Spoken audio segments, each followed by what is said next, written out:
This is Sons of the Flag Radio, brought to you by Fire Engineering Blog Talk Radio. Before we begin tonight's show, we always like to take a moment to honor and recognize those that we've lost since our last show.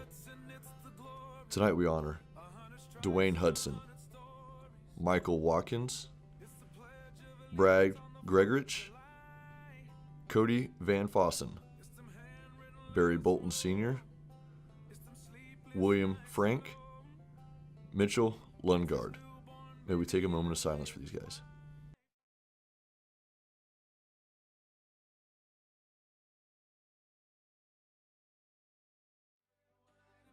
Tonight's episode is part 2 of our 3-part series with our Guns for Sons sweepstakes recipient, Andy Allison. Andy, now medically retired from the Lewisville Fire Department, was injured in a house fire on August 12, 2012. As Andy was extinguishing a small fire in the laundry room, Andy came into contact with electricity and was electrocuted during the operation. After more than 2 years of doctor's visits, surgeries, and seeking answers about his injuries, at the age of 31, Andy was told that he would not be able to return to the career he loved and called his dream job. Joining us tonight will be Andy Allison and his wife Amanda Allison. If you are feeling compelled by tonight's story, you can help Sons of the Flag support firefighters like Andy by taking the St. Florian vow.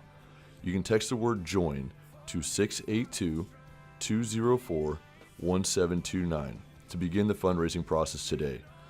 Another way you can take the vow is by emailing Chad Groover at chad@sonsoftheflag.org. In the last episode, we left off with Andy, Amanda, and Chief McGrath discussing the full extent of Andy's injuries and the damaging effects in which they are secretly having on Andy's body. With that comes the realization of not being able to continue on with the job of his dreams and the impending battle and complications with workman's comp. Now I turn this interview over to our National Task Force Director, Chad Groover. Andy, you just got home from the surgery. The results were not what you and Amanda had expected. The doctors were not expecting it as well. They had thought that your spine was going to be at a 30-degree angle. They find out that it's a lot worse. It's at 40 degrees. You're supposed to be paralyzed. You're not supposed to be able to walk. You get home. How do you begin to process this information? What is running through your mind? Well, first off, I think just arriving there, it was an awesome feeling to be home. I was glad to be out of the hospital. I think one thing that I learned going into that surgery is sometimes, although overcomers, like I like to think of myself as somebody that just wakes up and puts my shoes on every morning and goes. When you're faced with that kind of challenge, my goal was to get home as quick as possible. Like, I want to get the surgery and I want to get back to normal living. Well, I had a really good doctor that did this surgery, very helpful for Amanda, very compassionate with her, very understanding for us, young doctor that did the surgery. And, he's the one that talked me into going to the rehab. I didn't want to do the rehab. I just wanted to go back to my house. That's where I feel comfortable. My wife's there, my kid's there. That's where I need to be. And so it was kind of a surreal feeling actually getting to come home. How long were you in rehab? So I was at Medical Center of Plano for almost 2 weeks, or 7 days. Yeah, 7 to 10 days. And then I was at Select Rehab. It's a rehabilitation, but they do a lot of strokes. So, it's like me, and then, the closest person in age is like 60 or 70. So it was a pretty wild scenario for me. I was there for 14 days. Mm-hmm. And so, we're talking 3 weeks, and not only have you changed a little bit of my body position out of the surgery, you've also given me, the doctor's given me almost 2 inches of height back. So imagine going and laying down and then waking up, and the first couple times you stand up, the first time you walk into your house, not only are you not hunched over, but you're 2 inches taller. So I bought this house. Amanda made me move to the city of Argyle, which is a town, but it's a city. We live in like a rural community one side of the highway is just like hundreds of cattle and cows. We do not live in the city by any means, but it is much more than he ever. I noticed he was real ever quick to throw knew. you under the bus He there. does, Amanda yeah. made Let me me move. just Made tell him. you, I can touch my neighbor's house from my house. Like there is, I don't know, there's less lot lines than mine, but mine feels like zero. They're on top of me, is what Okay. I'm saying, over in this city I live in. Okay. Okay. So she moves me to the city and lets me pick the house. Mhm. You know, we pick this house together. You know, first walking in, I'm so glad to be home, but everything's so different, right?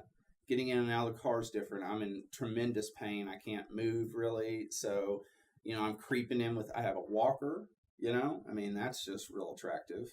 Half my teeth at this point. So I'm just looking fresh getting home, right? Did she at least give you the tennis balls on one side of the walker? She did, to help me get across that concrete, probably because she didn't want me to fall and lose any more teeth because I was already looking pretty scraggly in this scenario. So here I come, get in the front door. First thing I do is catch the ceiling fan, like right in my forehead. And I'm immediately just infuriated. And I turn around in this thing like 1 mile an hour, you know, like the, Austin Powers turn around, getting this thing whipped around, and I look at her and I'm like, who bought this house? And she's like, you did. And I'm like, dang it. That 3 inches, 2.5 inches they gave me back. You know, in my old house, we had these big 14-foot ceilings. So that's like the first impression I get home is that I've bought a house that I don't fit in. And now I've lived here for a little while. So this is a big deal, Gruber. I mean, this is intense. So anyways, you know, the doctor tells me, okay, so our house is based like, you know, all the living quarters are upstairs and the kitchen and you know, we have a dining room and stuff downstairs. So the doctor tells her he can go up or down 1 time a day. That's it. And I'm like, what do you mean? He's like, you can go down the stairs once and up the stairs once. No more than that. So you are planted where you're at for like 12 weeks.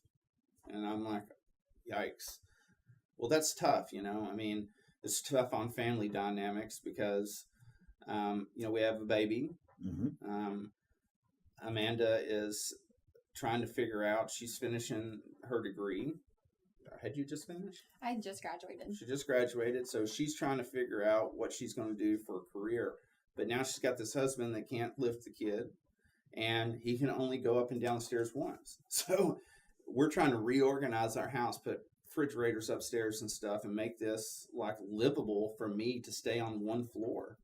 And that was pretty intense. It was hard for me because I want to get outside every day. But if I go outside, then I can't get back to my bed. That's right? your 1 time. That's my 1 time. So that was tough. So we, and then I had a big vitamin deficiency. So I really did. I actually used to make fun of my, Chief McGrath and I. We used to battle back and forth because at that time I was not working, obviously, but I was getting a check in the mail, you know, from the city. They would just send my check. So he would ask me what I was doing on Fridays, and I'd always tell him, oh, well, I'm sitting out here suntanning with my can of Busch Light waiting for the mailman to arrive for my check to come in the mail. You know, it was just a joke back and forth, and I'm laid out front. I used to literally have to lay out in the sun to get this vitamins in me because I look like a ghost. And, you know, originally I'm 6'8", like 200 pounds. When I come in from this surgery, you know, I'm like 6'6", and like a week after I'm at home, I'm at 165 pounds.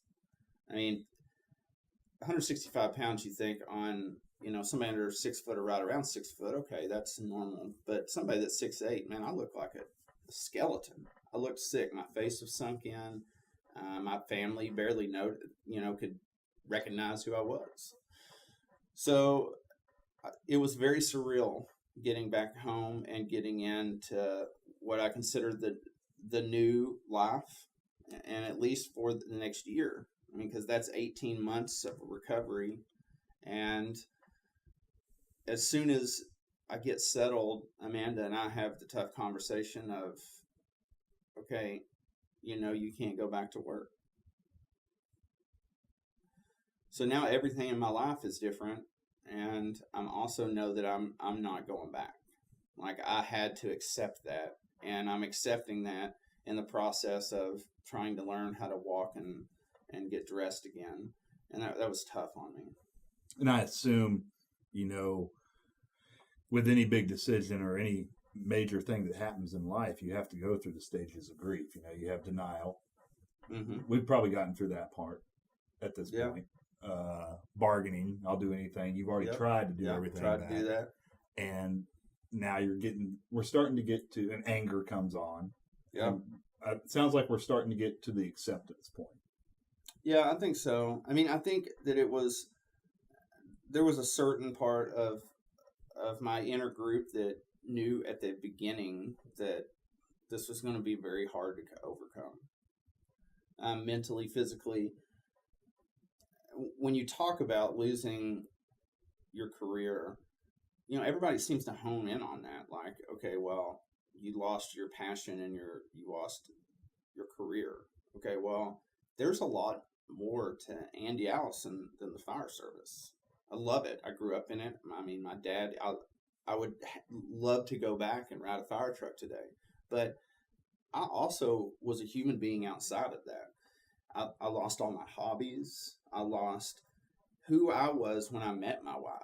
And so the grieving process is a lot deeper for me than, hey, you just can't go to work every third day and do that thing, right? So a third of the year, you lose something. Yeah. But the other 2/3 of the year, you lose everything else. Yeah, you're starting over. Starting over. It was a dark time, I think, for me. I think she knew that. I think we had, we kind of put her working on hold because she knew that she needed to be there. I had a home. I'm 30 years old and I have home health. They're coming in every day. PT's coming to my house. My house has got all these medical devices and things all over it. And one of the big issues that we ran into that was, for us, very unfortunate is when in the thoracic, when they did this surgery, they aggravated a nerve that went to my stomach. And so part of the reason I lost all this weight so quick is because that my stomach hurt all day, every day. She couldn't keep any liquids down me. She's trying to force feed me. She's buying Gatorade. We're buying every kind of antacid. She's frantic, calling the doctor. She's calling her dad, who is a doctor. Her mom's a doctor. We have a team on this deal. I'm not getting out of bed.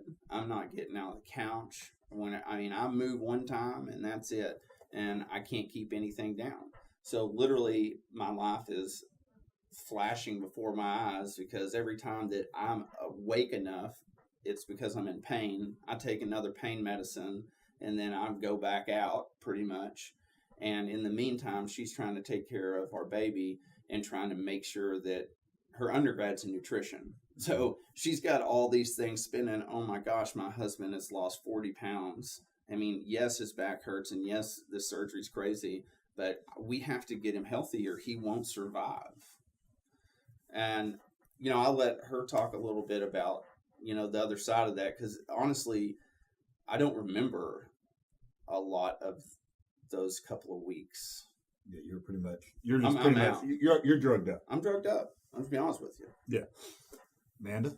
Well, I think part of it was the fact that he was on all the pain medication, but I also think that mentally at some point there's only so much you can take. And so I've noticed that during that time, that was hard on him.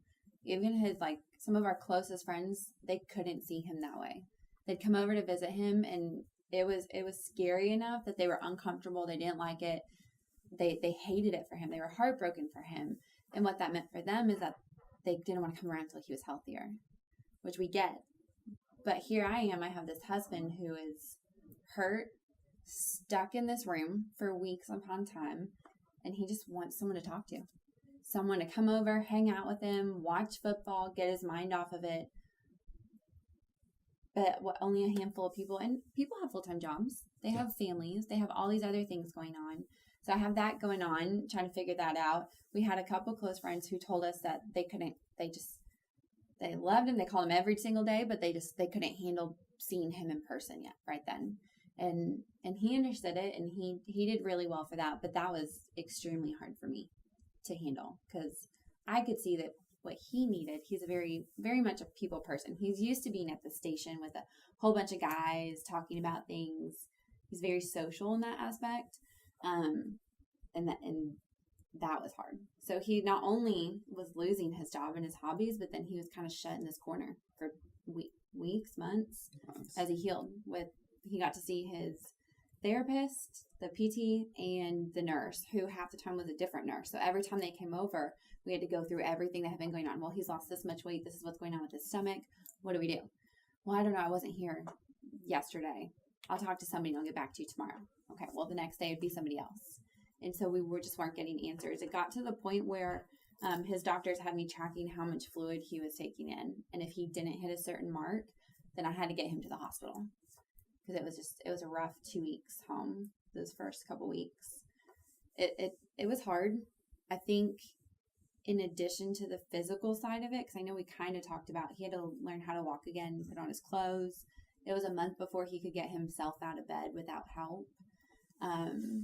It was just a lot of lifestyle changes. I joke now, though, that we could totally write a book about how to prepare for surgery for families, like what to take to the hospital, tips and tricks when you get home, because it's an adjustment. That mini fridge he mentioned that made it upstairs, it's still there. It's now the game room. But that was a lifesaver then. If I did have to go somewhere, especially with our 1.5-year-old, like take him to his own doctor appointments and checkups, I'd have to stock it with like snacks and stuff, and he'd have to get creative with like a grabber, or we'd have someone come over to hang out and sit with him so that I could go do the other things we needed to do. I've had lots of babysitters in the last 7 years. Seriously. I can't imagine, because you're stuck in limbo. Yeah. And no offense, you're basically a zombie at this point. For sure. Mm-hmm. And you, Amanda, have a 15-month-old baby, correct? Yes. You have postponed your career. Mm-hmm. That you don't know what it's going to be. You just graduated, all your hard work, and now you're totally shifting gears. Yep. How did you do this? That's a great question. I don't know. We really tried to focus on one day at a time, honestly. For Andy, for me, the biggest thing was making sure he could get through recovery and getting him to a therapist. But when it came for me, we've always been good about sitting down and kind of writing out our goals. So whether it's like financial stuff, making a budget, things like that, I guess it's the planner side of me. That's just what I like. Mm-hmm. And so we had a big talk when he was retiring of what I was going to do. And so before he got hurt, I was working at Children's in Dallas. Loved it. Then he got injured. We had the baby, and it's kind of hard to get a job that will let you off to help your husband recover for 2 months at a time, or for little surgeries, or to drive him to those doctor's appointments. Once he was allowed out of the house, he had to go to physical therapy 3 days a week, and then he had to see a therapist twice a week, which went down to one eventually. But then he was also seeing a vestibular therapist and doing his checkups. And he's not able to drive. He's not able to drive. Yeah, he couldn't drive for 6 months after that surgery. Yeah, something like that. And so almost that year, because I had all 3 surgeries were in the year, so it was about a year of not driving when you combined the 3. So it was one of those things where we were looking at, I could go back to work and we could hire someone to come take him to all these things and pay for childcare, and I not be there. But then you're almost not working because all the money's going to exactly all the money's going through that. So so that's when we decided to keep our family focused first, and even if that meant we were going to have to downsize a house or do whatever it took to make that happen, that's what our focus was going to be. Get him through the big recovery, and then I would get the chance to look at what my future looked like. So we made that decision, and I don't ever regret it. I think it's awesome. I think that that's why we are where we are now, because going through all of this stuff, I mean, we counted up the other day how many times he had to go to his PTSD sessions. And it's funny because workers' comp will say, well, you've been to the therapist this many times after your surgery. You should be fine now. Like, you're good. It only takes 6 weeks to recover from a surgery. And we'd be like, but this isn't a surgery we're recovering from. This is like a total body, like everything. And so once we got him to a healthier standpoint, then we kind of got to focus more so on me. And that was hard because even now I really struggle with making sure that he's got everything that he needs, just because it took so much away from him already. We don't want him to miss out on anything else. So one of the things that it took away was they told us after our first son that we weren't going to have any more kids, that he had too much stuff going on all across everywhere. And so for our second, we tried for a year, and we ended up getting pregnant with number 2, little Ruger. He's our firecracker. But they told us they have no idea how that happened. No clue.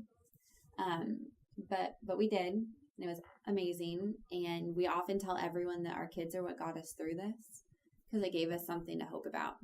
So we're dreamers. If you've ever gotten a chance to talk to us like one-on-one, like, we just love it. Anything it is. We'll dream up new business ideas, like cool fun games. We don't care. You got to have something to look forward to.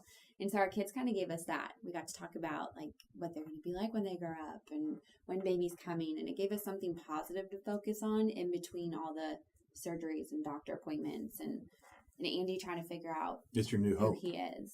Exactly. That's exactly what it was. So Ruger came along, and he's amazing, just like his brother. And then after that, Andy had another back surgery, and they said, we had a couple complications, nothing too crazy, but you guys are done having kids, essentially. And so Did y'all want more than 2 kids? yes, we compromised on 3. I would have been okay with 4. I would've been 4 good or with 5 2. kiddos. Andy wanted 2. So we always wanted 3. There's a whole As a theory. Now, compromise. you had how many brothers and sisters? Andy? I have 2 brothers. There's 2. 3 of us. There's 3 of you. And you came. There's 4. 4. Yeah. Okay, there is the theory that if the kids outnumber the parents, the kids win. Oh, And it's the man. I don't even know that that's accurate. That's not a theory. It's the Because zone I feel defense like versus man if on there's man. any kids, they win most of the time. But yeah, we're outnumbered now, which is nice, I guess. Okay, Andy. So she talked about the PTSD, Yeah. and I'm I not. touched on that a little bit. Do you feel comfortable telling everybody how it actually manifested in you? Because that is a big trend right now in the fire service, and people not recognizing PTSD and not being able to say I need help. And I think for me, when you put a label on something like PTSD and you look up the definition, you start reading a little bit about it, you're like, okay, it's hard for me to put my injury and my stuff in a box and just say, yeah, that's me, right? So I think for people that are going through depression, anxiety, PTSD, you're looking for an answer for how you feel. And a lot of times those things don't line up with the definition of something. And for me, I was struggling because mentally, I'm happy with my life. Does that make sense? I love my wife. She's been ultimate support. The only reason I'm probably alive right now is because she's been there to get me through it. I love my kid. I love being able to be home. I'm happy to be alive. But on the other side, I have this void that is, who am I? I'm broken pieces. I'm not the same fit, tall and statured, wide-shouldered, first responder guy that I've always been, athlete. Now I'm literally, when I look in the mirror, I see a sunken face. I mean, it looked like I was on meth. I'm not kidding you. It looked like I was on some kind of drug that does that to you, because I'm missing half my teeth, my face. I'm just a small frame of myself. And so that happened like that, right? It happened so fast. And in that year that I'm like, just overcome. What's the next surgery? What do we got to do? What do we have to do to get you through with school? What does our kid need? Okay, let's just do it. Let's get back to work. Let's get these things happening. And then all of a sudden, I turn around and I'm a frail piece of nothing, right? I mean, and I'm just a shell of who I used to be. And so I start looking at myself, and I don't know that moment after that big surgery is when PTSD set in. I started having the first symptom, I think, for my mental struggles actually came at night. To this day, I mean, we're 7 years down the road, and I have, I call them hallucinations. It is a very strange thing. When I lay down, okay, my mind just goes, okay, so I can go all day I put all these tasks in front of myself. Okay, I got to go to PT. I need to make sure that, my wife is happy in what she needs. I need to make sure I play with my son. At that time, I need to make sure I hit all these marks. So I do that all day long. I push, and then everybody goes to sleep and I'm by myself, right? And it's quiet. And now I'm replaying my life and who I am. I'm like, oh my gosh, I just got so hurt, and how am I going to get up tomorrow, and what am I going to do? And it's in that moment that I start drifting off to sleep. And literally, this is why I started I had to go to sleep specialist and to a counselor, because Amanda's waking me up. Literally, I could be talking to her, laying next to her, talking to her, and I drift off to sleep, and I know I'm going to sleep. And as soon as I do, boom, I wake up. In my mind, nothing switches, and she's fallen off the bed. Okay? And I mean, this is what I'm picturing.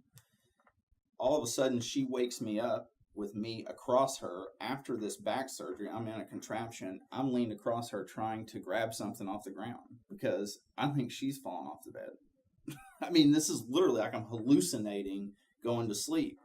And I mean, it gets crazy. I mean, she finds me, trying to leave the house, trying to do I'm not even supposed to go down the stairs, and I'm sitting on the stairs. I mean, I'm having all these scenarios. So at first it's like, okay, is this medication? Let's look at that.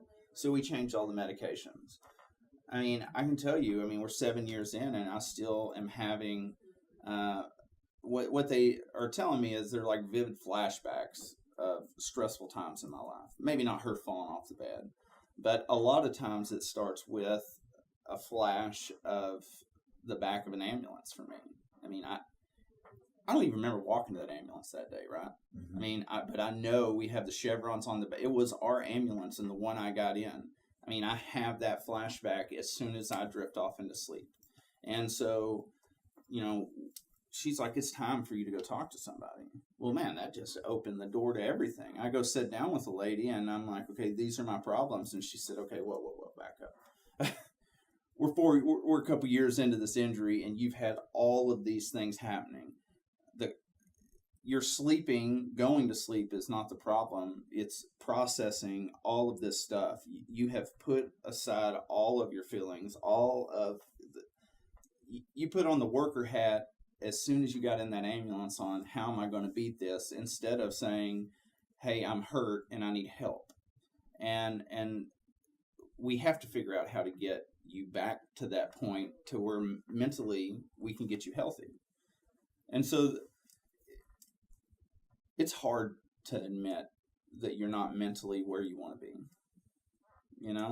It's hard for me. It's scary for me. I mean, I feel like I make a joke all the time, put another screw in me and I'll keep going. Right? I mean, literally, I'm screwed together, but they piece me together, and I don't care what it takes. I'm getting up in the morning. They tell me I can't do it. I'm doing it. But the mental side of thing is something that I can't just make myself overcome. You can't turn that off. I can't turn it off.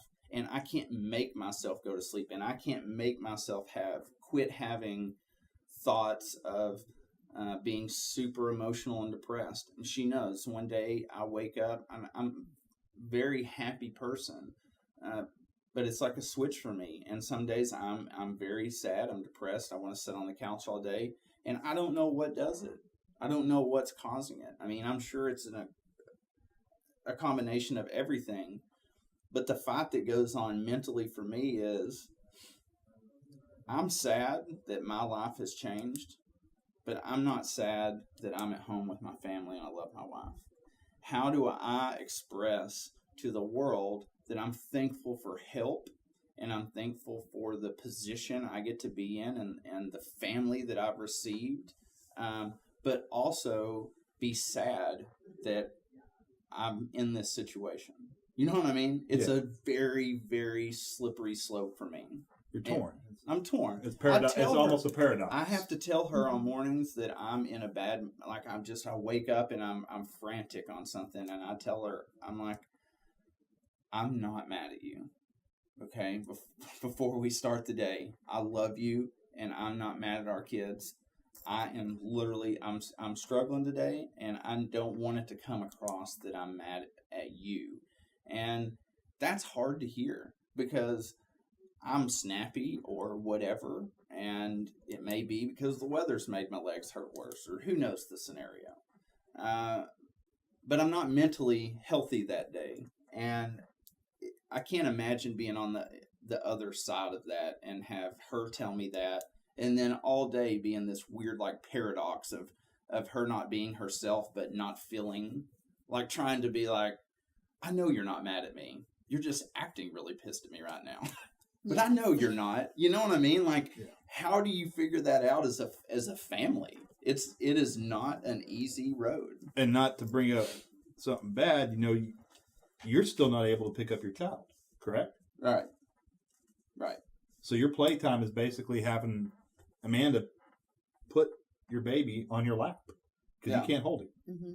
Her job is like triple times of what my job is. I mean, my job at this time is get up and, hopefully be able to put my shoes on. I got a tool and all these things, and I'm trying to get motion back and trying to get healthy and not let go of the grip of, I still want to be the father and the husband, right? Like, I want to provide for her. I want to be the dad that's awesome, that plays with his kid and runs around in the backyard and does those things. Mentally, I tell myself I can do it, but physically, my body won't allow me. And so even your brain's fighting. My brain is fighting every day. Like, I want to just get up and pick my son up. And I know I'm 30. My mind's still 30, right? But I look down and everything else is like I'm an old man. And no offense. I mean, I feel like I am super fragile and I'm in a 60-year-old body, and I'm a 30-year-old man, and it happened overnight. Like I said, I wake up and I'm different. So that was just, man, it has been a deep battle for us. It's been hard. I think the biggest thing when it comes to mental health is it's really easy to say, yeah, but I'm happy with my family. Me and my wife are good. Or, yeah, but these people struggle with bigger things, and really downplay what you've got going on. And I think that was probably the biggest hurdle that we placed in front of ourselves and Andy put in front of himself, is that, like, yes, all this has happened, but he has a kid and a wife and we're great.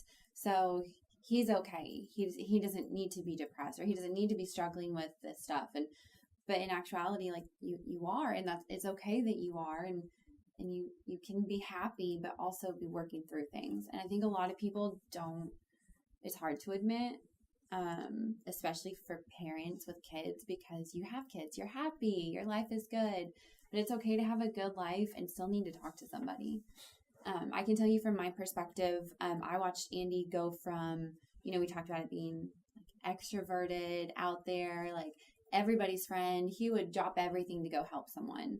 And then he got injured and he was in the receiving end of it, and it was very difficult for him to ask for help. A lot of his buddies and friends that did come over, and they helped either move us from our house or just do little things that just made a huge difference. They would finally call me and say, I keep asking Andy, what can I do? What can I do? And it's hard to ask for help. Nobody wants to be that person. But especially if you're the guy that usually is the one who's called. Andy always jokes that he gets the phone calls because he has a truck. I think it's because, one, he can fix anything. It's the craziest talent. It's awesome. But he has the biggest heart. He'll drop everything to go help someone. And so for him, asking for that is not natural. Even now, years later, he doesn't like to ask for help because he knows that there are other people out there that need it more than he does.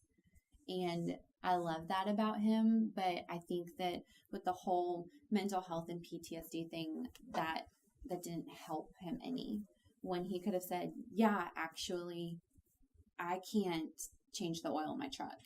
Like, I need someone to help me because my wife's going to take it into the store and then they're going to try to sell her brake pads and all these other things because she doesn't know what she's doing. And that was difficult. And then going through all the rehabs and recovery, like, we would celebrate all the little things, like the fact that he could get himself up and get dressed. That was huge. And that's awesome. But that's not something you go post on your Facebook. Guys, today I got up and I put my own clothes on. It was awesome. Facts. So even though we're celebrating it in the house, that's still something that you don't just show off to the world. So there's a lot of things that people just didn't see because you don't talk about. You don't talk about the fact that it's hard to, he couldn't sit on his couch even. So he'd go into the living room when someone would come to visit and we'd get him all set up and seated and comfortable before they showed up so that when they got there, they weren't made uncomfortable because of how much it hurt him to get in and out of a seat. We'd set him up, he'd be all set, they'd leave, and then we'd get him out of the seat back into bed because it hurt so much. So just little things that he felt like he still needed to do to make other people comfortable while he was pushing back everything he went through is what I saw. And then, of course, struggling with the whole not being the dad he thought he was. And we've had lots of conversations about how even though you want to go do X, Y, Z with them, like, I can see you're hurting. You need to take it easy, take a day off. Otherwise, in 10 years when our kids are playing football in high school, you're not going to be able to play catch with them at all. You're not going to be able to get out of the house. And that's something that his doctors, I think they try to do a really good job at mentally and adequately preparing us for everything. But they constantly, every single one reminds both of us, like, you're only in your 30s. You have a lot more time to go. You need to take it easy now. Otherwise, you're going to be sitting at your child's high school graduation in a wheelchair. Your daughter's going to get married and someone's going to have to wheel you down that aisle. And he doesn't want that. But that means he can't go play with his kids right now like he would want to because he has to make choices today that will get him through the next 3 decades. And that's hard. And that's a lot for anyone to kind of put on themselves and think about, let alone someone who likes to go full force, used to ride dirt bikes, firemen. It's difficult. But what I saw when he went to go to a counselor was that, one, if you go to one and you don't like them, it doesn't click, don't go back to them. Find a different one. You get to pick. You get to pick what doctor you go to. Pick the therapist you go to. Find someone you can talk to freely. You can say what's on your mind. You can let it all out. Because I would notice that Andy would start getting angry or feeling worked up and built up, especially with stuff around this time in 2015. We were going through a lot of issues with the workers' comp side of things. And it was very stressful and overbearing, and it would kind of build up and he would get really kind of built in, and I could tell he was trying so hard not to let it out at home and just wanted to vent about things, really. And he'd go to a session and come back and it was like someone just took a weight off of his shoulders. It was awesome. And what that allowed for him was he could enjoy his day. He could enjoy his kids. He and I could talk more, and it wasn't like everything was negative. And it wasn't that he was being negative towards me. It was that the situation sucked, and it was hard to look past that. But when he had an outlet to go dump it on, that left the opportunity for us to have a relationship still versus it being focused on dumping on everything. So for us, that was a really big turning point. It was a really helpful, I think, outlet and tool. So I don't know. I think focusing on mental health is one of the biggest things that anybody can do. Whether you're severely injured or you just got a lot of stuff you want to throw at somebody. Well, for me as the husband, okay, there's a lot on my plate, right? And as I watch my family process my injury, they have processed at their own speed, and my friends. So they see me hurt, but for me to turn around and just go off on a tantrum on how angry I am at the situation or how upset I am that, workers' comp has been difficult. I mean, I'm just gonna be honest with y'all. The fire administration wasn't there to help me that much at that point. They didn't come and visit. They didn't. Now, I had certain people at the fire department, some battalion chiefs, but I didn't see the head guys there. I always thought that that's what happened. Like, you would have those guys by your side. And we're still in 2015, right? We're in 2015. Okay. We haven't even moved past that yet. And you retired December 31st, Yeah. 2015. Yeah. And I remember pictures from the ceremony. I hadn't met you. Yes. And it was a big deal. It was huge. Phenomenal. I mean, honestly, it was the most honored I've ever felt. But in the same sentence, you're saying, they did this huge honor for you, but you don't feel the support. So I think what he's referring to is we joked in the last episode about how a year plus after, people didn't even know he was hurt. That's a simple email that could have been sent out to let everybody know. Hey guys, your brother, your fireman who works in your station on a different shift, this is what happened to him. Think about his family. Check in on him. Send him something. And like he mentioned, he has a lot of friends to this day that were there for us then, that were there for us now, that did do that. But, I mean, you know how fire shifts are. If you're on A shift and something happens to someone on C shift, it might take a while for you to learn about it and hear about it and know the extent of what's going on. And although there were people who knew what was happening, it wasn't their job to tell everybody else. That wasn't on them. And that was something that even Andy had to tell them, like, this is not your burden. This is not something you need to worry about. Like, just thank you for being here for me. We appreciate it. But that was a simple email that could have been sent out, and then I feel like the lack of communication between where I was and what I needed. It's real easy to get off the phone and say, "Hey man, anything you need, I'll be there."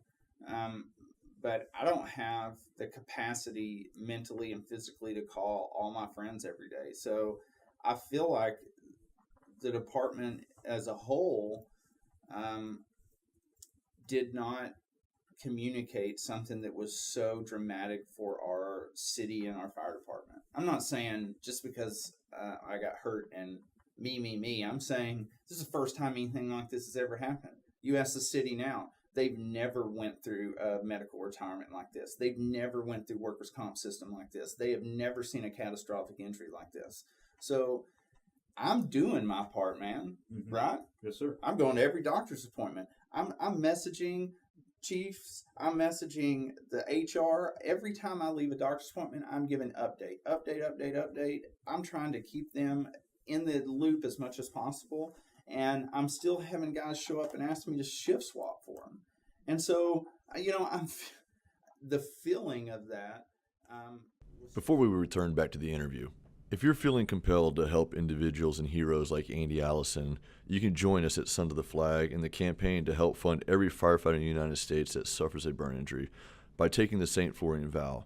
By taking the vow, you're committing to help every past, current, and future firefighter get the help that they need if and when they suffer a burn injury.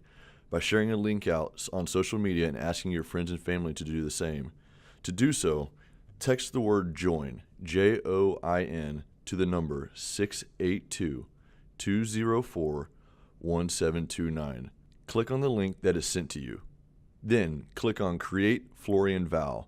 Complete the requested information and please share it out. Or if you want to support Sons of the Flag, then you can go to sonsoftheflag.org and click the word donate. And if you or someone you know is in need of help, then email us at help@sonsoftheflag.org. Now back to our interview with Andy and Amanda Allison and Chad Gruber. And I'm still having guys show up and ask me to shift swap for them. And so, I'm the feeling of that was just literally overwhelming for me because I felt like I was just lost in the process. So you've lost your career. Lost my career, yeah. You've gone ahead and we've retired at this point. This is going into this retirement. Going into retirement. And now you feel like, you're having to fight to find who you are, Yeah. and now you feel like your department doesn't know what's going on. That's and right. You've lost your brothers. I've lost them. Yeah, and not again. Not on Not purpose. a person, not one person in the this. second they find out, they're calling him, they're checking on him, Everybody has their own family, and amazing. I don't want people know. at my door, knocking on the door every day, trying to. I don't need people to leave their lives to come help me live mine. But like she said, man, there was a year I laid in that bed at home, and I can count on, probably two hands out of an apartment with 150 people, how many people showed up to just have a chat with me when I was lonely and I was lost in my own world. And, dude, they just didn't show up. And nobody, if there was a battalion chief that was solid on the shift, he'd send a crew, an engine over there. But on a one-on-one basis, I didn't feel like I mattered to them and to the department. And it was a big realization for me, because that's what this is, right? That's what we do. We're the brotherhood that gets thrown away around all the time. I joke all the time that there is a brotherhood. It just may not be where you think it's at. I've had people from other departments come in with overwhelming support and help. And you know what? Sometimes I don't need anything other than a text message saying, hey, dude, what's going on? How are you feeling? You been busy at the doctor's? I don't need you to beat around the bush. We know I'm hurt. Sometimes I just want to hear somebody say, yeah, man, my back hurt last week. I'm also human, but everybody's always afraid to tell me about their problem, or, hey, my toe hurts. And they don't want to burden you. They're like, oh, well, your stuff's way worse than mine. And I'm like, yeah, but I'm also human, so I understand pain more than anybody.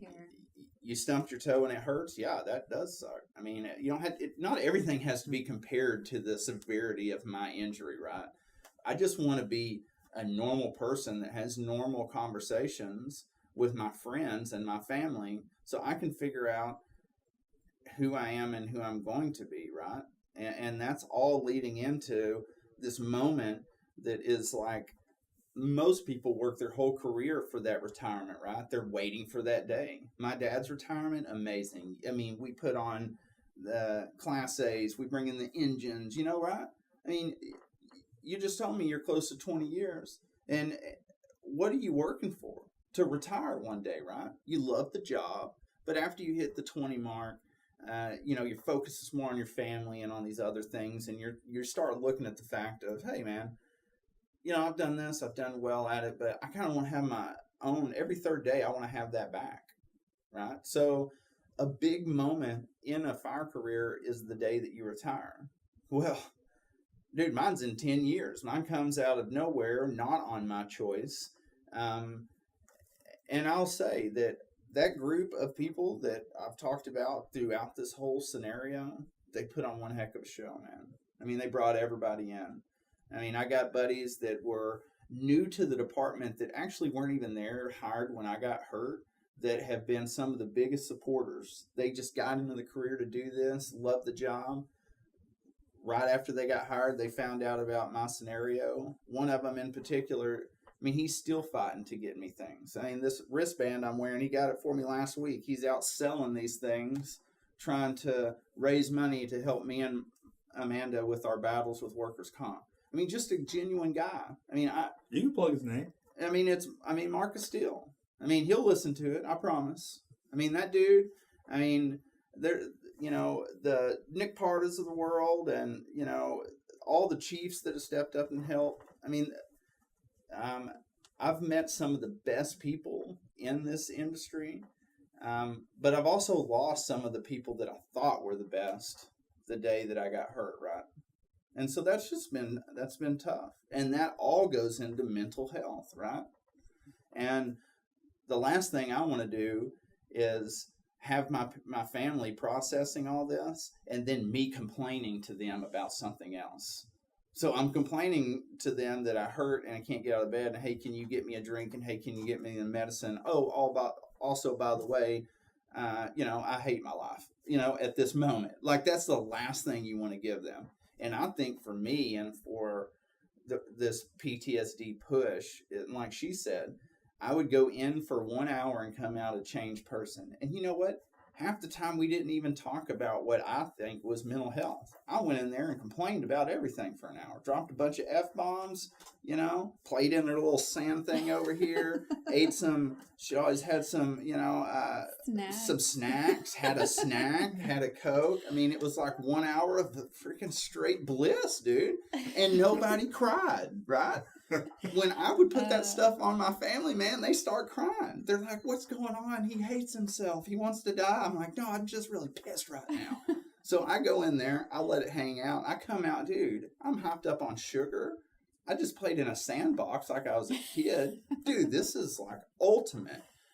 So that was great, right? And of course, workers' comp took that from me eventually. But so I go into the retirement, right? I mean, it was crazy. It was good. So he had his huge retirement ceremony, which meant tons to him and for us. And I know our kids are going to grow up and see those photos and know too. And I had I almost say graduation, a retirement party for him of sorts. I wouldn't say that it was really the normal retirement party atmosphere because it was really bittersweet. But those people that were there for him and checked in on him, and even just phone calls and texts, they were all there. And I remember 2 of them coming up to me saying how at the ceremony there were people who had no idea he was that hurt.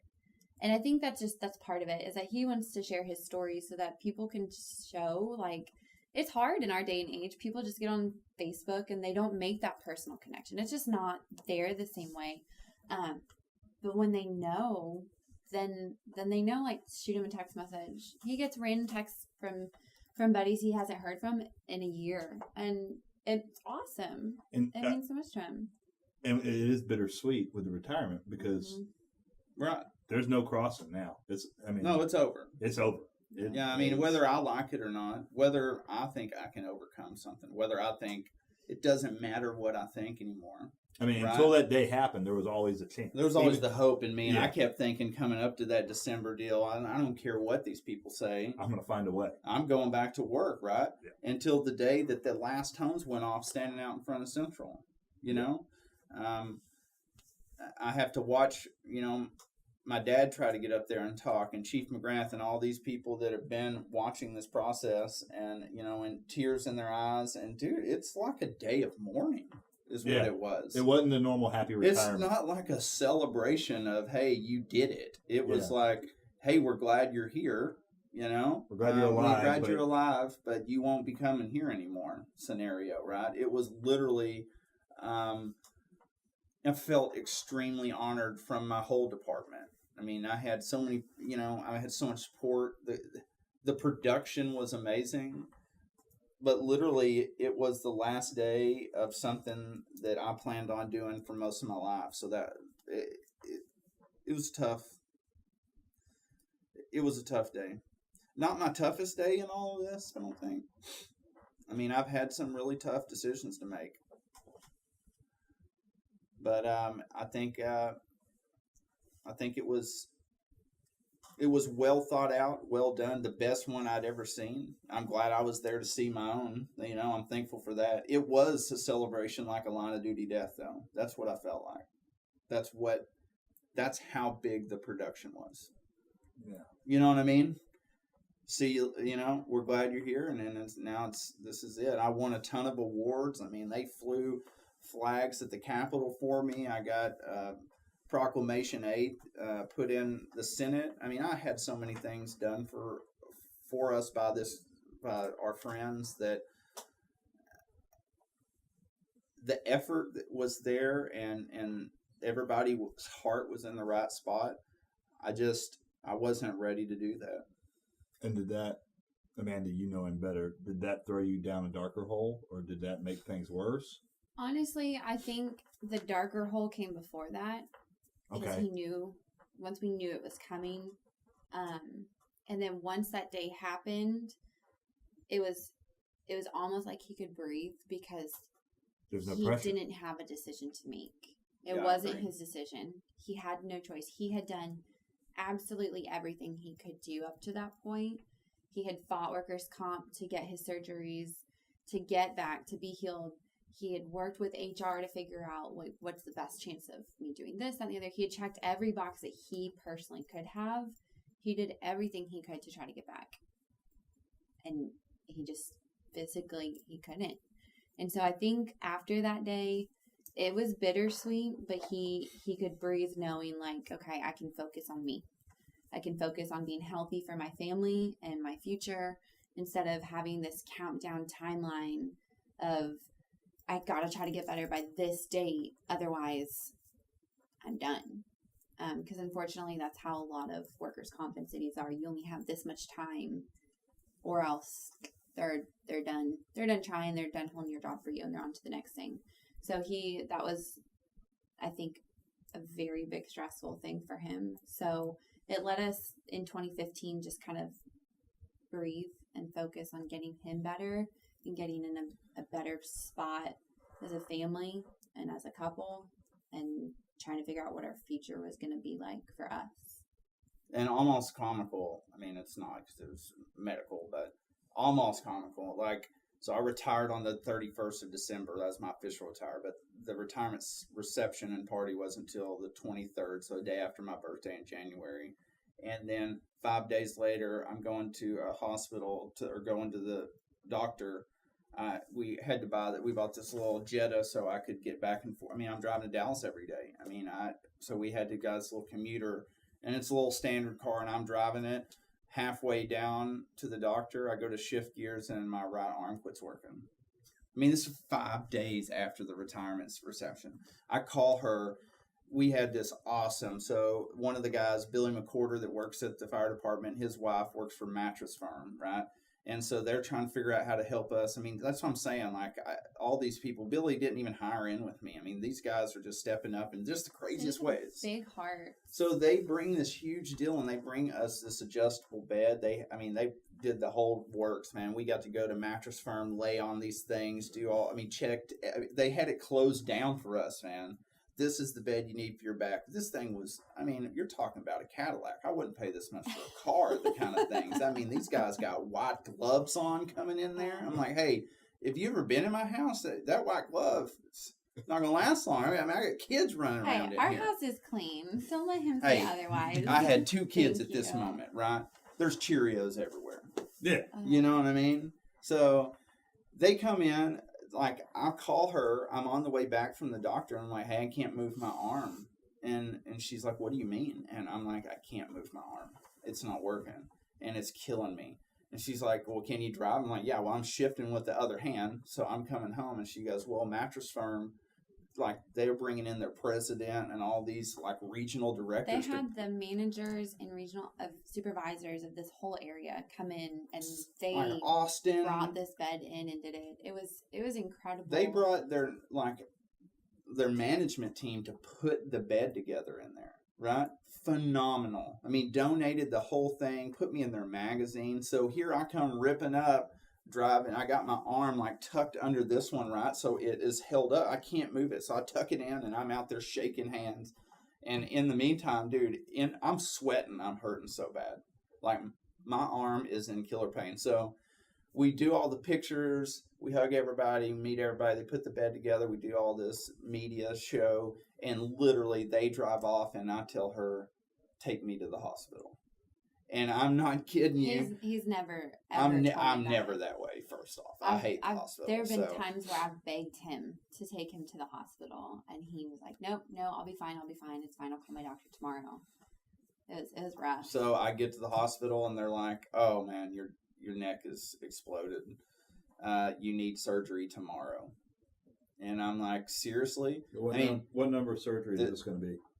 This is the third back surgery. So this would be the fourth surgery. Fourth surgery.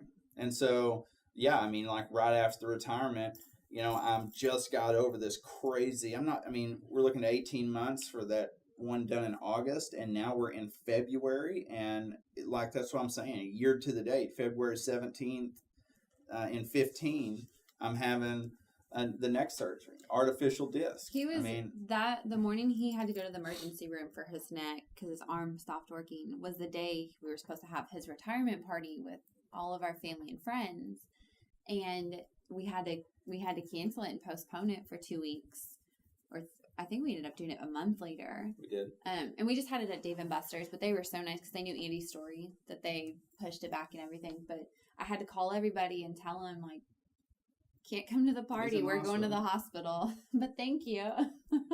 It was rough. So you ask about the process and me processing my retirement. Dude, I haven't had time to process much.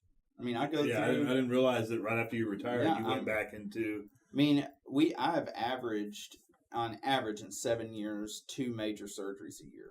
And that's not including the 28 teeth that I broke. So, I've had 40 mouth surgeries, probably a couple of $100,000 they've had to put in my mouth. They've had to, I still, 7 years later, I still have 4 teeth that aren't completely fixed. I still have temporaries. I have all my teeth.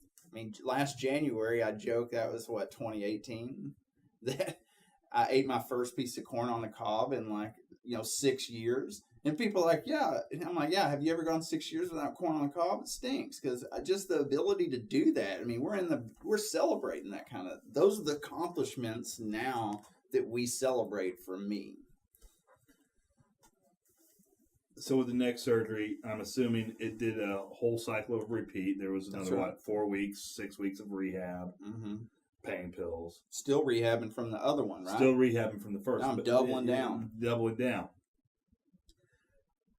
And is Ruger here yet? Not yet. Not yet. It's getting close. We're getting close to Ruger yet. Getting close to Ruger. Ruger's the second. So now she's having, Ruger's a big dude.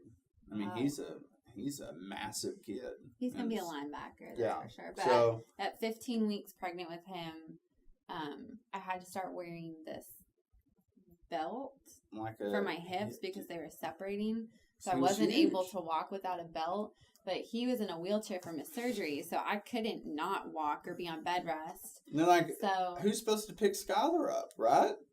So she's got this big belly, and I'm got the thing on here. And you can't pick up a kid. I look like a robot. If we looked like one heck of a couple, I can assure you, we walking into somewhere to go grocery shopping. I ain't got no teeth.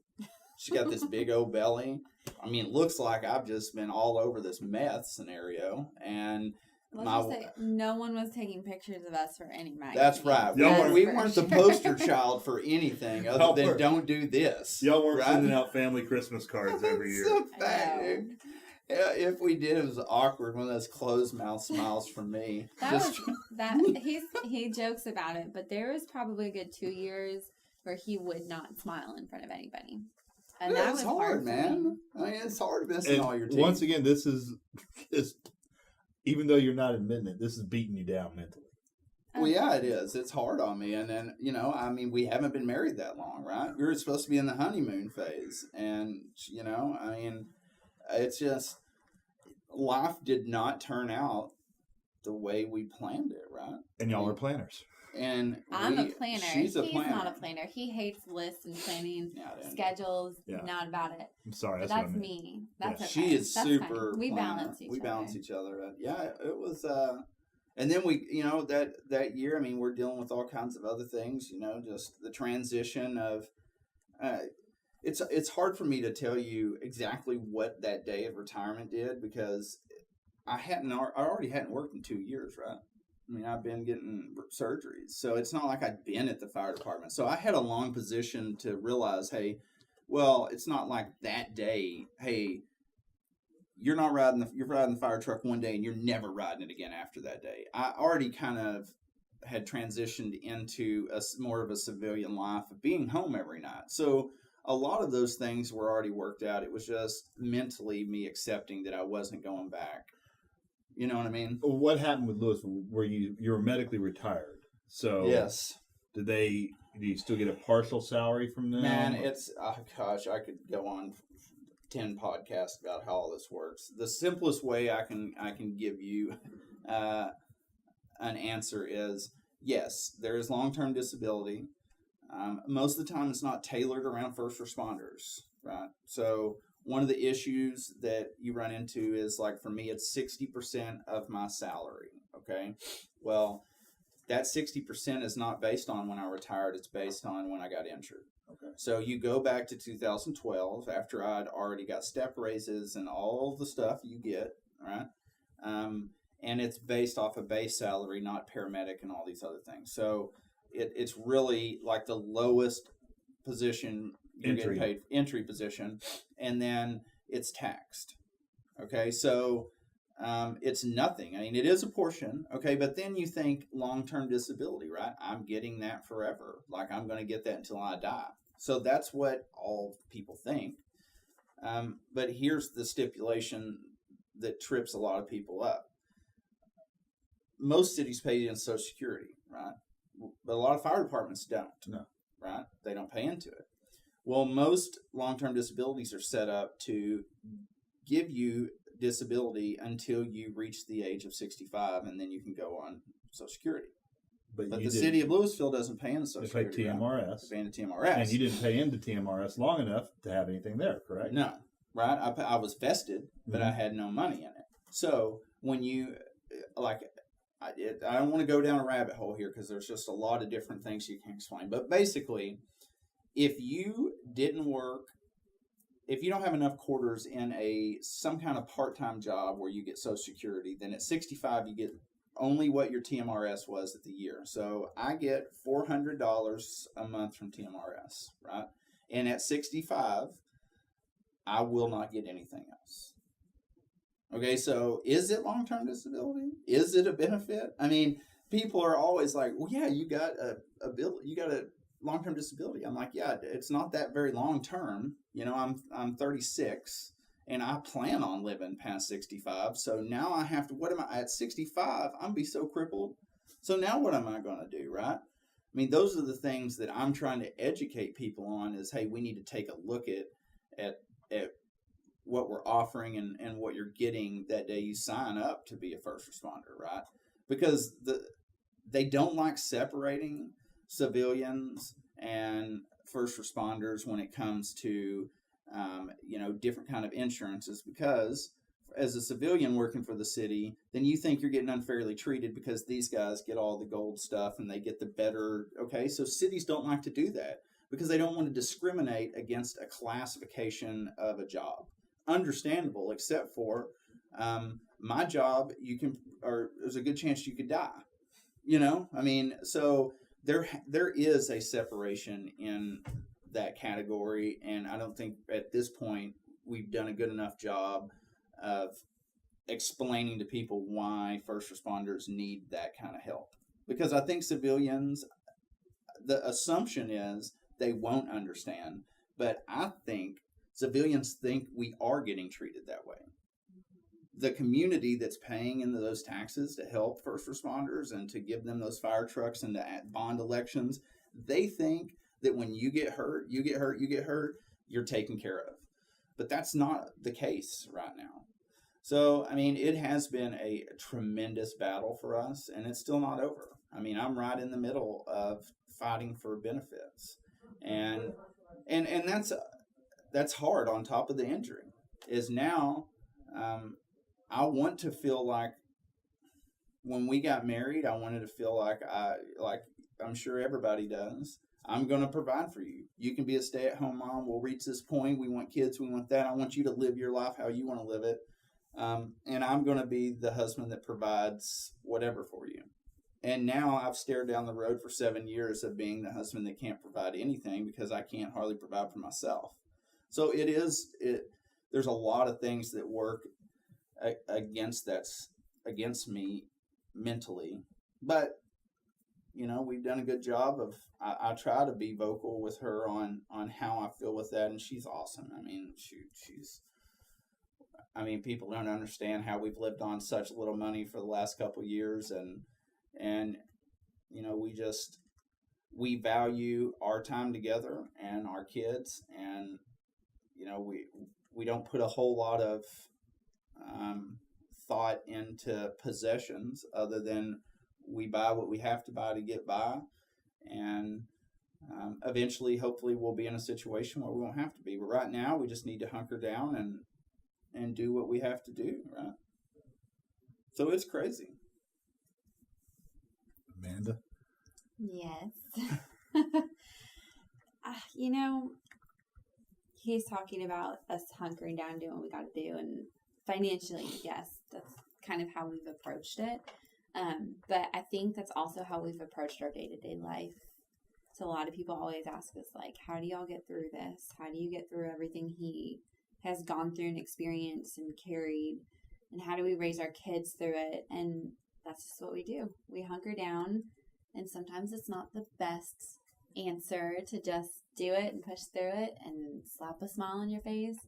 But we always go back to keeping our communication, mostly between me and Andy, but also as a family, is the most important thing. Because if we're happy and we have a home where our kids are loved and safe and smiling, then we'll take it one day at a time. Well, there's not a lot of communication with the boys at this point yet. You'd be surprised. They're pretty No, I smart. mean like at the time, 2015. Oh, yeah, no, not so much. They can't understand. I mean, when you raise them knowing that I can't pick them up, then they already don't know know any that. different. They don't know any different. So that's one thing that was really hard at first for me to think. But as we went, when they were a baby, I can hold them. I mean, but once they are walking and big enough, I can't. I'm not supposed to pick up more than 10 pounds, right? Unless from my doctor, unless it's your babies, and make your own choices. But realize when you're picking your babies up, the heavier they get, the shorter span you have later in your life of staying away from help walking. So she understands that to make our family work, sometimes I have to pick up Ruger to get him in a shopping cart at Walmart, because that's what people don't think of. It's not just picking up my kid to play with him. It's like, if I go somewhere on my own with my kids, how do I get him in and out of the car if you can't pick him up? So you may see me pick my kid up. Am I supposed to? No, but I also have to function in life, right? So I have to make those sacrifices, and we just try to do it in a strategic way to say, what kind of day are you having?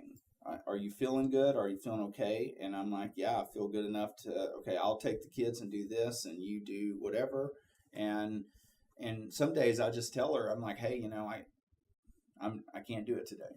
Well, and Ruger has experienced Andy going through surgeries, but right now we're talking about like 2015, and those were the big ones. Ruger never experienced those, but Skylar did.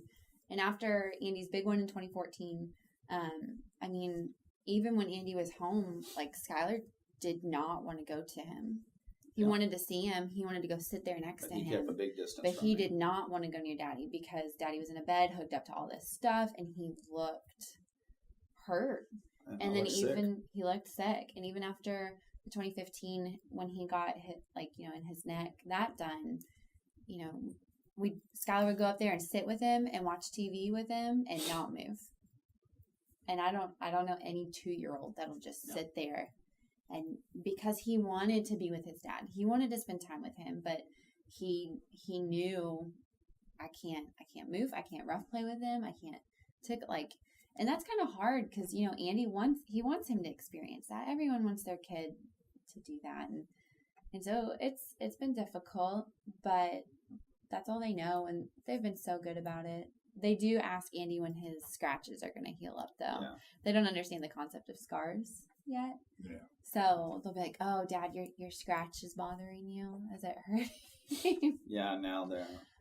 And we try to give them a certain level of protection away from some of those things, We give them enough now. I mean, if you're looking at it today, they're old enough to process a lot of heavier things, but that doesn't mean they can...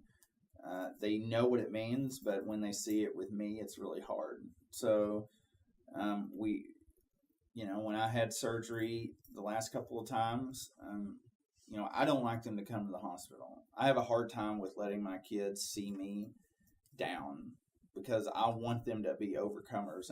But there's a certain level of, they get to see me around the house, hurting and trying to overcome things, but I don't want them to have a picture of me in the hospital all the time. So, it literally has been a crash course for us and how to have a family when your life is at the craziest moment.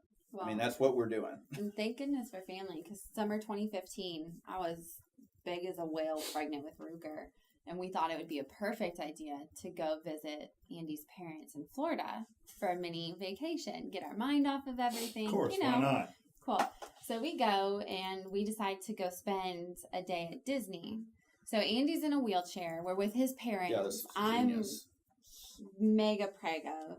And then here's Skylar just eating it up, loving it. And they come out and do their little dancing show with Mickey and Minnie and Peter Pan and everybody. And well, all these kids are on their dad's shoulders. And our 2.5-year-old, that's what he wants to do. But daddy can't do that. And I'm super pregnant. So I'm sitting here like strategically like, okay, if I put him here, then I can, because I can't bend over to pick him up to put him on my shoulders. And thank goodness for my father-in-law, because he just picked him up, put him on his shoulders, carried him around all day long. But it's the little things that a lot of people don't think about that, you know, your 2-year-old wants to be on your shoulders like everybody else so he can see Mickey Mouse, and you can't do it. Like, what do you do? That's tough. It's tough for me in those situations, you know. I mean, the normal day stuff, I've kind of figured out with them how to adjust and make things happen. But it is when because I'm jealous too. I see dads that are, you know, winging their kids around and carrying them and make sure they can see over the crowd. And I know that that's not something that's going to be possible. And that's just, I mean, I remember doing that with my dad. I freaking loved that. You know, my dad picking me up and, you know, doing all kinds of stuff, throwing me in the swimming pool and doing all kinds of things. And I know that I can't do that with them. So I really focus hard on trying to make it up to them in a different way, you know, and be a different dad than my dad was. I mean, my dad was the greatest dad ever to me. I mean, he was amazing. But I can't be that kind of dad because I don't have the physical body to do that anymore. So we've had to pave our own way on how to be parents and be successful at being parents. And, you know, I don't know what the definition of successful parents are. So I'm not going to say we're there because that's a pretty tough one to. You're successful if they're living. They are healthy, right? And they get along most of the time. So I will tell you, I know she hit back on this earlier. You know, us getting, I mean, I'm a huge proponent of this, but like when people come to visit me, there's a lot of emotion in me that I don't give to a lot of people except for her, right? I mean, even my parents tell me that I'm different because I don't give them the emotion, but I have a hard time doing that now because there's a lot of emotional things for me. So anyways, she brings up this earlier that when people would come visit, literally, we would go get me on the couch. And the reason we would do that is because when I would go from standing to sitting, I would cry. Like, literally, it hurt so bad that I would cry. And sometimes it's not like I got, you know, I'm boo-hooing. But, I mean, I got tears rolling down my eyes because I'm trying to tough it out, and I can't. So we would get me situated because, I mean, even my brother came over and saw me one time, and he had to help me get in the chair because she wasn't there. He came to babysit, and he left there and told my mom, he said, I can't go back. I love him, but I can't see him like that. I can't do it because it's too tough on me because I've never seen him in pain and not be able to do it. So this last year, I had a really bad thing on my back, and I had to call my dad and ask him to take me in the hospital. Or not to the hospital, went to the doctor. Same kind of scenario. So I called him and I said, hey, I need you to come do something.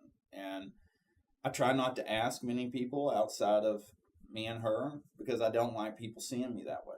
And I don't like them to have to go home and grieve over it because I know they do. They think that that's probably unfair and that I'm, you know, trying to keep all my stuff private. But really it's because I know me and her are equipped to deal with what we got going on. But my parents that don't get to see me much, I want them to see me when we're happy and having fun. And so I call my dad, and on the way over there, I'm trying to prepare him. I'm like, hey, man, when you get me out of this car, I'm going to cry. and I'm going to be really hurt, Dad. And he's like, okay. And I'm like, I just want you to be ready, Dad. And we get there, and he gets me out, and I'm in full-blown tears, and he, gets under me and gets me up, and I see this look on his face, and it literally broke my heart.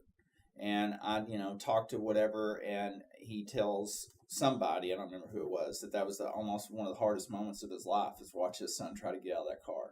And I knew that, and that's why a lot of things are so private with me, because I don't want people leaving there, and now he's got to go deal with watching his own son have to do that. It's too hard for me to put people in that position. I can't imagine.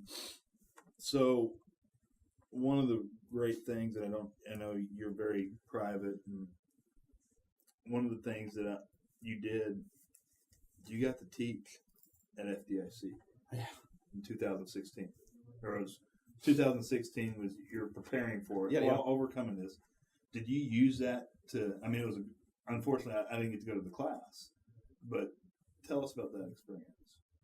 I always go back to Chief McGrath pushing me into this teaching thing.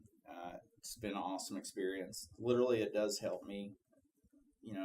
I think that the story is one thing, but what we can learn is a total different thing, because it's not like a hard concept to learn. We need to look at benefits. Okay. Yeah.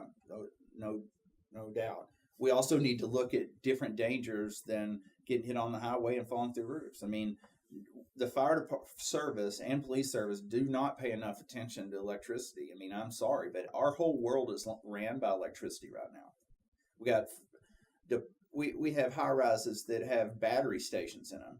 I haven't done any electrical emergency stuff in my history of the fire service. Now they're doing that, and so bringing that awareness, it stinks that I had to go through this, and if I could take it back, I wouldn't a heartbeat. I'd get on that fire truck.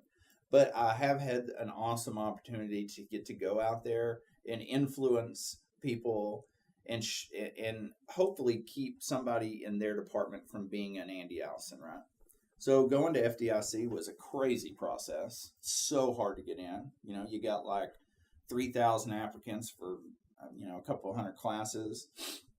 I had Chief Lasky obviously help me a lot prepare for that.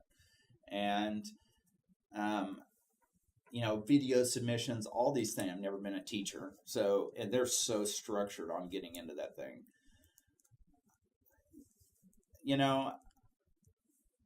Teaching for an hour and 45 minutes it's hard for me to prepare for that. All I've ever done is like a bunch of banquet, like keynote speakers. But in that class, I had, 50 people, right? And out of that have come some of the most amazing friendships and people that have jumped on board and helped in my battle.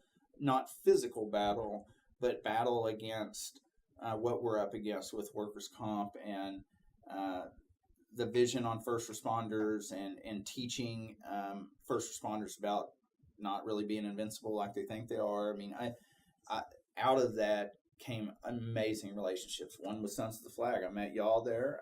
Look at all the things that we were able to do, and hopefully we're going to do in the future. Right now, with this 3-part series, is just going to be phenomenal because it's kind of off the cuffs for me. I get to come in here and say what I want. Everything else, like FDIC, is so scripted for me to do. I want an opportunity to go back because I'm a little bit healthier now. I was still really, really struggling with some of my surgeries at that point. And it was a huge deal to get me all the way up there. Oh my gosh, the whole thing was hard. And I went by myself. She's here with the kids, and she's my infrastructure, right? And so there was a lot of things that I didn't know that I needed guidance on from people that had been there. Like, they put me out by the airport, so I had to bus and Uber in every day to go teach, which if I would have known that, I would have just spent the money to be right across the street because I'm crippled. Let's face it, I can't walk miles every day. So that was, there's a big learning curve at FDIC, but I feel like the message was great. I feel like I probably didn't title it the best because I'm sorry. Firemen, policemen, any kind of first responders and wives, they don't want to go to a class about hearing about mental health. They don't want to hear about any kind of health. They want to go learn how to be a rock star firefighter, right? They want to go to these classes about kicking doors in. They don't want to go learn about risk management and how not to die and what that means and a sad story, even though when they come in there, they're freaking mind blown when they hear the process and what's going on. So getting them in the door is the problem. The message has been really taken well. But that experience was wild. And I was very honored because not many people get to go up there and teach. Well, and I think for Andy, I saw a big change for him around that same time. So he was doing a lot of banquets, being keynote speakers, and then FDIC, it gave him a purpose again and something to focus on. And that was kind of at the beginning of the different therapy training they were helping him overcome. Because I know we mentioned in the first one that he has some brain damage too. And it's difficult for him to do the same one task for a while. So it let him reach a goal to be able to stand up there and teach this long class and do it. And that was huge. Yeah. And it puts you back in the fire service. That's right. I'm teaching back to his roots. My people, right? Like the people that I've grew. I mean, it's not just that I did 10 years in the fire service, everybody. I mean, I grew up in the fire service. My dad's, would be probably close to 40 years in the fire Your service. legacy. My brothers are firemen. I mean, that's all that we're surrounded by. Her parents are doctors. My mom's a nurse. I mean, this is our life. So there's no way to get out of it. So me being able to stay relevant in it has been awesome. And I've got a couple of gigs I've done. I went to Missouri and taught their winter fire school, and they treated me awesome. And I do enjoy that. I think that one of the things that I need is I need an ending to the story, right? And we're just not there yet. I got a couple more surgeries I need. We may never be through with surgeries, but I need like a spot to say, we did 7 years of me battling, and then we hit this mark where we finally had some answers, and I had a clear path of I need 5 more surgeries and this rehab, and this is who Andy Allison is now. Like, I need that defining moment, and I'm just not there. I had an implant put in 6 weeks ago in my back, and so 50 inches of scars is what I have. So when you think about all these things when they're cutting all over you, and I'm different than I was 7 years ago, but every year I become a different person. I become more rigid on things. I become a different father, a different husband. We both have grown through this 7 years, and I'm excited to get to the point where I can say, here we are. Right? And, I think y'all, Amanda, you said it, you take it one day at a time. You have to. Yeah, I don't know. sure. When people a lot of time look at us and they'll make comments and say, like, you guys are so happy, you're so carefree, and it's crazy because I feel like who we were before this and who we are now, we've grown a lot. And the things that we can just be, what's the word I'm looking for? Carefree, go lucky, like go with the flow like we are. Because a lot of things in our lives we can't. We're told when to be and where to be for Andy's medical stuff. We have to fight workers' comp because 2 times now his adjuster has left and we've had no one to talk to when he's in the middle of about to have a surgery, and then all of a sudden they don't have anyone for his care. So there's no one for him to even talk to say, can I go? When am I getting scheduled? What am I doing? Like, there's this crazy stuff that it's out of your control, and it's very stressful, and it can beat you down. So when you can, just go with it.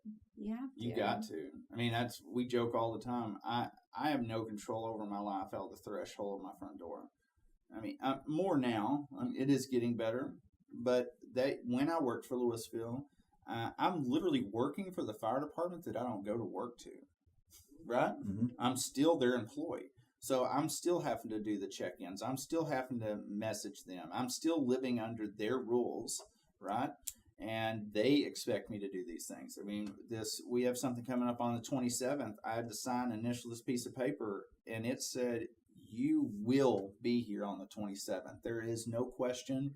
You mandatory have to be at this meeting. Well, I mean, there you go. There's my life in a nutshell in this system. Is they tell me where to go, and I guarantee you, I miss an appointment, they're calling me. Why did you miss this appointment? Your job is to get better and to go to these appointments that we make for you. And if you don't go to them, then we will have to say, we may not send you anymore, kind of scenario. So, I mean, we run our life. Number one thing in our life for me and her is family health. We want our kids to be healthy. My job is to be as healthy as I can be. That's what we've decided. She supports that. I support her dreams. She has got an amazing career in what she's done and what she's been able to do with since I got injured. And I support her on that end. But when I need something done for me, it's my job to take that over, call the doctors, call workers' comp, call the city, fight for what I need. And I tell her, hey, I got a crazy week of trying to get my stuff situated. And she'll say, hey, what do you need? And I'll, whatever it is, she's there. But we each have our own jobs now, and my job just happens to be trying to be healthy.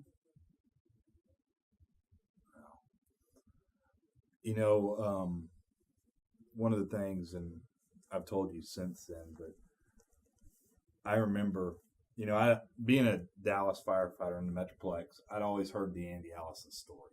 I had never met Andy Allison. We all know it's out there. Yeah. And I remember being at the Pierce party. Mm-hmm. And in Indianapolis. And Landon was there, Birdman was there. And I remember you sitting down at the table. And I didn't know you were even teaching. Really feel bad about that now. That's all right. Should have titled it something different. Yeah, it was all in the title. It was all in the title. Andy, I have to truly believe that if you went back to FDIC, it would be a little bit different result this time. I'm more known. It'd be a little bit different result. And I remember looking at Bird and talking. I go, hey, that's Andy Allison. And he goes, yes, sir. And I go, he got electrocuted. That's a burn. And I go, I don't know. I hadn't been with Sons that long. Yeah. I just took over Texas, and I was running it as a task force leader. And I said, if there is anybody that we need to help, that I want to help Andy. And Bird said, okay, find a way to do it. And came and supported me. And actually, I remember right after we had that discussion, Bird and I walked over to your table and introduced ourselves. Yeah, we talked for a little while that night. That was a good night. And man, I was telling Bird the other day, we spoke for like a couple of hours the other day on the phone, which was nice. Just sometimes it's nice to talk to somebody that's lived in a tough scenario and been through what he's been through. I don't understand the military stuff like he does, but hardship and tough decisions he does understand. So we talked about a lot of different mental stuff and what he's gone through and what I'm going through. And, something I told him is there's not a whole lot of people in life that are really true to their word outside of their personal beliefs. But when you're talking about companies and foundations, how they operate and what their main goal is. And I've been very skeptical. Both of us have. I've had a lot of people approach me and her to try to use my story and my things to promote something that they need. On the other end, it's going to help me. But that's something that I just respect what y'all do so much and your organization, because I'm the one that's offered to go speak at y'all's things. I've never been asked to do anything. I try to involve myself because I love what y'all do. I love y'all guys so much. I mean, y'all are just an awesome group. Bird's awesome. Y'all stepped up. You know what? You told me you were going to find a way to help me. And, it was a couple of years later, and here we are, and y'all done a lot. But there was a planning process, but you did what you said. And my hat's off, because that usually doesn't happen. And y'all have been true to us. And And that's all I'm looking for, man. And the raffle that we've done and some of the things we'll get into on part 3 are just literally life-changing for me and Amanda. But moreover, it's the friendships I think that we've built up here. You know, we don't get to hang out all the time, but y'all been awesome supporters for everything we've needed. I'll tell you what, and I don't know if y'all have heard this before. I think I said it. What y'all's next step needs to be is writing a book on communication. Tell him that. I have been telling him given I did start telling him this before he probably was mentally prepared for it. Yes. Because, and I will throw myself under the bus. I'm a terrible communicator. My wife will tell you that. It's hard. Y'all are a inspiration to marriages, not only fire department marriages, but how y'all have overcome this. It's a learning is incredible. curve. Every story needs an ending, though. Like I'm keep telling her, like, I'm with you. We need a book, but we need to get to Andy Allison's still getting surgeries every 3 months. I mean, we got to have like a long enough break for us to like have some kind of ending. It can be a series. Just think of it that way. No, write a book. Series. Do a book like Lord of the now. Rings. Now you're writing Harry And Potters. then when Yeah, you I'm write Harry another one when Potters. you get the ending. There you go. I can't wait. They sound amazing. They do sound good, actually. We can give our grilled cheese analogy. That's right. That would be great. Sons of the Flag was founded in 2012 by Ryan Birdman Parrott. We are a nonprofit organization committed to supporting military, first responders, and their families through a burn injury by providing funding for innovative research. We bring together passionate community leaders, pioneering physicians, experienced military service members, dedicated first responders, and purposeful civilians to complete our mission. Here at Sons of the Flag, we have several programs that we are involved in: Mission Reconstruct Freedom, medical fellowships, and providing burn-needed equipment to the local burn centers. Mission Reconstruct Freedom is identifying the surviving burn veteran or first responder in need of reconstruction. Via Skype will be used to allow the reconstructive surgeons to evaluate and record reconstructive needs and plan the procedures required to improve the patient. The patient will be transported to Tampa, undergo the necessary procedures, and receive mental support as necessary. Once the care is completed, the survivor will join a registry so future needs will be recognized and addressed. The Medical Fellowship Program plays a vital role in helping medical institutions educate the next generation of physicians, researchers, and healthcare professionals, while also enhancing the medical center's ability to recruit some of the most brilliant minds in medicine. Additionally, Sons of the Flag receives requests from burn units across the country to pay for various needs within the burn unit, including equipment. Each request is fully vetted and consideration is given for funding. Head over to Facebook to see a list of our upcoming events and for future events. Some of the upcoming events are the Sons of the Flag Sporting Clay Shoot, Saturday, June 15th, beginning at 9 a.m. in Henderson, Maryland at Schrader's Outdoors. Also, Saturday, June 15th, we have Tactics on Tap with Benny Clark at the City Tavern in Salisbury, North Carolina at 7:30. Additionally, Sons of the Flag will be beneficiaries to various upcoming events, like the Oath Keepers Fire Conference going down September 27th through the 29th in Milan, Ohio, with a very special thank you to Kyle Romagis for arranging this to happen. Also, Sons of the Flag will be the beneficiaries of the FD Training Tactics Faith Family Fire Conference happening on November 18th through the 20th at the Gaylord Texan Resort in Grapevine, Texas. You can find all these events, others like it, on the Facebook pages of Sons of the Flag, and be sure to check us out on all social media at Sons of the Flag. We again would like to thank Fire Engineering Blog Talk Radio for allowing this podcast to air. Stay safe, stay passionate. Until next time, never lose faith in the overall mission.